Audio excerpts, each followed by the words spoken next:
ఇప్పుడు ఆల్కహాల్ గురించి ఎంత లిమిట్ అయితే కరెక్ట్ సేఫ్, ఏంటి ఎన్ని పెగ్స్ అది సేఫ్ అని చెప్పి చాలా మంది అడుగుతూ ఉంటారు. Nothing like safe dose. ఇప్పుడు ఇట్ ఆల్ డిపెండ్స్. ఇప్పుడు ఒక ఆయన నేను ఎప్పుడు చెప్తా సామాన్యంగా, there is nothing like poison, it all depends on dose అని.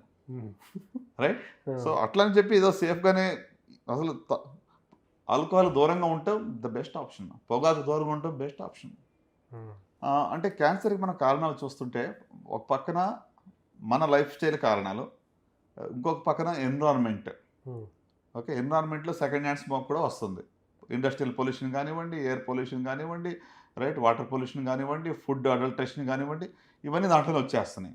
అలాగే మరి మనకి కొన్ని ఇన్ఫెక్షన్స్ వల్ల కూడా మనం ఇందాక మాట్లాడుకున్నాం. Some infections like HPV, human papilloma virus infection, right, hepatitis B virus infection, right, H pylori infection for stomach cancer, right, cervical క్యాన్సర్కి HPV human papilloma virus infection, hepatitis B virus infection for liver cancer. ఇట్లా ఒక 3-4 Epstein Barr virus, కొన్ని lymphomas అని వస్తుంటాయి, not very common మన దగ్గర. So ఇవి కొన్ని ఇన్ఫెక్షన్స్.